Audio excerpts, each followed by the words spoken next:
Hi, I'm Tran.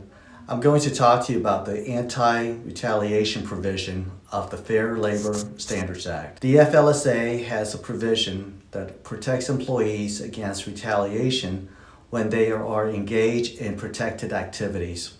So some of the common questions asked in our practice is, what does engage in protected activity mean? So one obvious one is if you file a FLSA lawsuit to recover unpaid overtime or minimum wage, you're protected. Number two, if you join an FLSA overtime or minimum wage lawsuit as an opt-in, then you are protected. You are also protected even when there is no overtime lawsuit filed.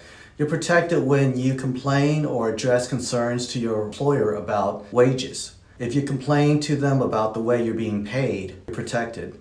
If you complain about the hours you have to work and whether or not you'll be compensated for those hours, you're protected. If you participate in an investigation where other people have complained about wage and hour, you're also protected. If you're helping other workers address concerns about being paid correctly or being forced to work overtime without being paid for those hours, you're also protected. For restaurant workers, tipped employees, bartenders, you're also protected. Here's why. If you're being asked to share your tips with non-tipped employees or non-tipped workers, such as managers, and you refuse to share your tips, you're also protected.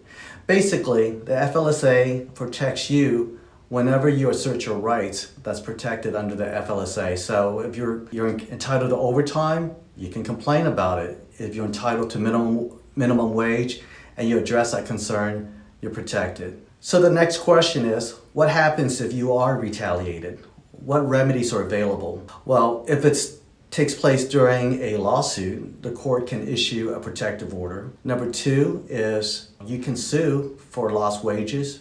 You can sue for reinstatement. You can also recover liquidated damages equal to your lost wages. You can also sue for mental anguish, especially here in the Fifth Circuit, which covers Texas, Louisiana, and Mississippi. Two other circuits also allows for the recovery of mental anguish when you're retaliated under the FLSA. If you are interested in getting more information, I've posted below this video a link to the anti-retaliation provision of the FLSA. And also, if you have any questions, you can post your comments below and I'll do my best to answer them.